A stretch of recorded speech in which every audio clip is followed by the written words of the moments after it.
Bonjour à vous, Mario Martel pour le logiciel SolidWorks.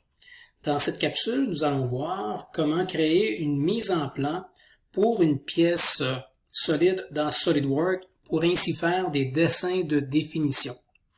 Il existe plusieurs façons d'amorcer nos mises en plan. Il y a la méthode conventionnelle qui est un peu plus longue et pénible, ou encore une méthode plus rapide et agréable à exécuter. Je vais donc me concentrer sur la deuxième méthode, rapide et agréable. Alors dans cette technique, il faudrait ouvrir le fichier pièce à l'avance, notre fichier SLD-PRT, dans lequel on veut faire notre mise en plan. Avant d'y procéder, on avait vu tout à l'heure dans la capsule de configuration que nous avons réglé l'accès aux propriétés personnalisées.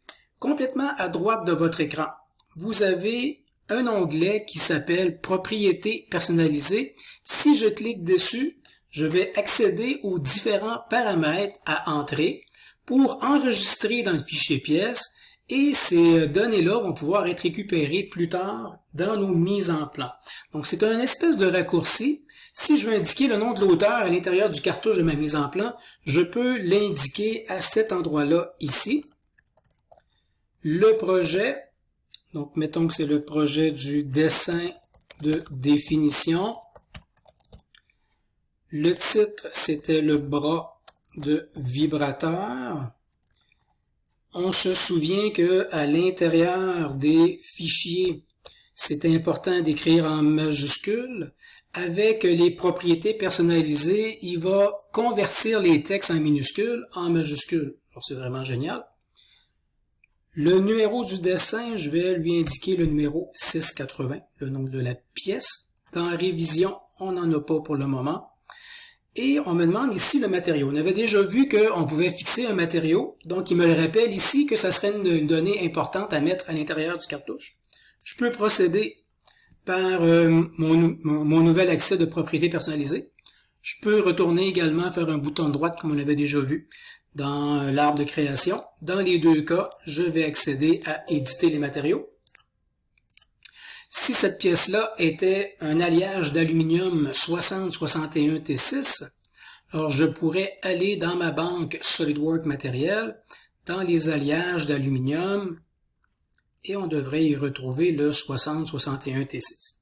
Alors je lui demande de l'appliquer, on sait que ça va appliquer les bonnes propriétés physiques au matériau, l'apparence également du matériau sur la pièce et le motif d'assurage plus tard dans les mises en plan qu'on s'apprête à amorcer justement. Alors j'applique mon matériau, je ferme ma fenêtre et je vois que la matière 6061 T6, elle est réglée dans les deux cas. Alors mes propriétés personnalisées sont enregistrées dans mon fichier pièce. J'applique mes propriétés personnalisées en cliquant dans ma fenêtre graphique ici. Ma barre va simplement disparaître. Je peux y revenir en tout temps. Alors, ça va pour les propriétés personnalisées.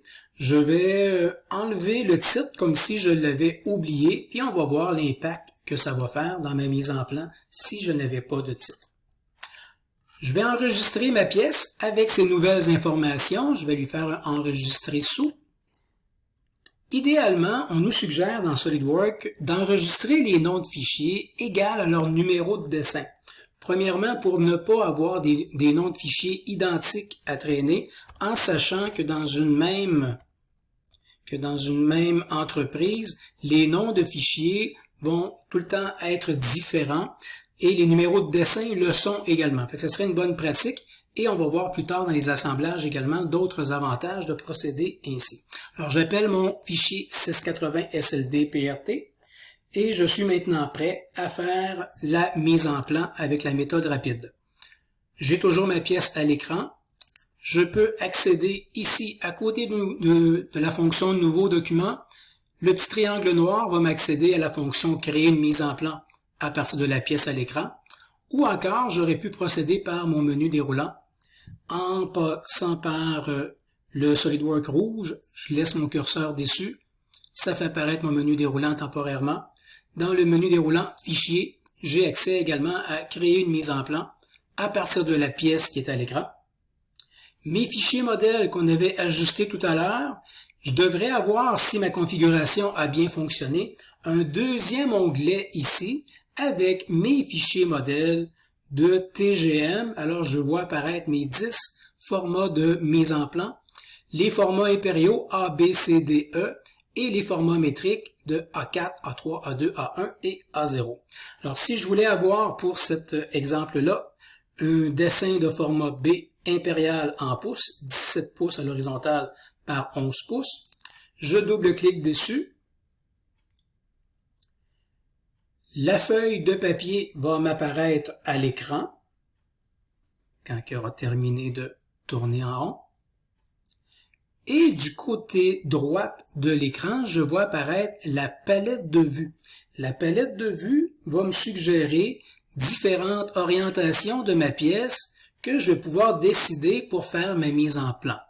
Alors, si je lui indique que cette vue-là ici, j'aimerais qu'elle devienne ma vue de face avant de projeter mes vues, alors je sélectionne la vue que je vois, je l'amène approximativement à l'endroit de sa vue de face, je la laisse tomber là, je lève mon curseur à la verticale pour aligner la vue de dessus avec ma vue de face, je me redéplace vers la droite en cliquant la position de ma vue de profil droit et je peux ainsi procéder à mettre plusieurs vues à partir de ma vue principale.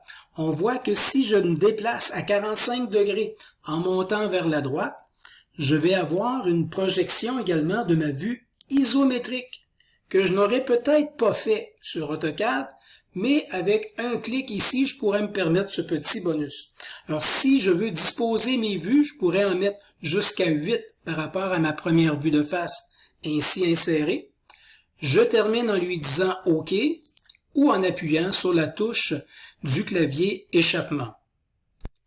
Pour compléter la disposition des vues, il est possible de les déplacer en les glissant par rapport à l'espèce de rectangle rouge qu'on voit alentour de la vue. Alors, ma vue de dessus, si je vois une espèce de rectangle pointillé rouge, quand j'approche mon curseur de ce rectangle, j'ai 4 flèches qui apparaissent.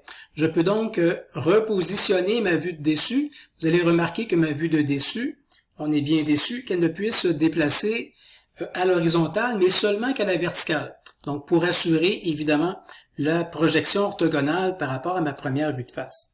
Même chose si je veux déplacer ma vue de profil, elle va pouvoir se déplacer à l'horizontale seulement et jamais à la verticale pour assurer encore le bon alignement.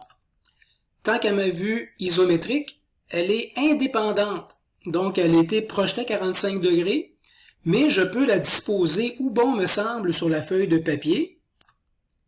Et si je déplace ma vue de face, mais je vois que ma vue de face, elle est rattachée toujours aux projections orthogonales des autres vues. Si j'appuie sur la touche du clavier majuscule, je la maintiens enfoncée avant de déplacer ma vue de face, à ce moment-là, les vues ne se déplaceront pas les unes par rapport aux autres, et c'est peut-être plus simple pour venir centrer le tout. Donc, je peux venir centrer mes dessins. Si je vois que j'ai une vue en trop, ben, je peux aller la sélectionner par le rectangle rouge et appuyer simplement sur la touche du clavier supprimer et conserver finalement et centrer mes vues pour que ça soit toujours agréable à regarder un peu plus loin de notre dessin. Donc, il faut que ça soit beau du bord du chemin. Après avoir réglé la disposition des vues, pour que ça soit agréable à regarder, un des premiers éléments à régler dans nos mises en plan est l'échelle du dessin. Alors, si je jette un coup d'œil à l'intérieur du cartouche, je vois que le nom du dessinateur, la date du jour, l'échelle également, il a choisi l'échelle 1.1, le matière 6061 T6, le projet, le numéro de dessin et le titre manquant. Donc, on va revenir avec les données du cartouche, mais je vais insister pour le moment sur l'échelle. SolidWorks est capable de choisir de façon semi-automatique, en regardant la grosseur de la pièce et le format du papier, quelle échelle serait peut-être adéquate sur le dessin. Souvent, il a raison, mais parfois, c'est possible que ça soit trop petit ou trop grand.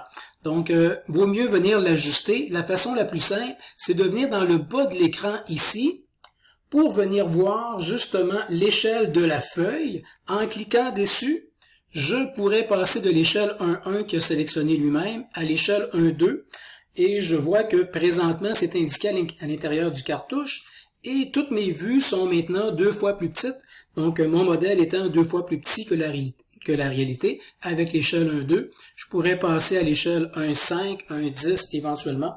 On se rend compte que c'est beaucoup trop petit pour rien. Je pourrais peut-être essayer à l'échelle 2.1. Si mon dessin était 2 fois plus grand que mon modèle, est-ce que ça rentre sur ma feuille de papier? Possiblement.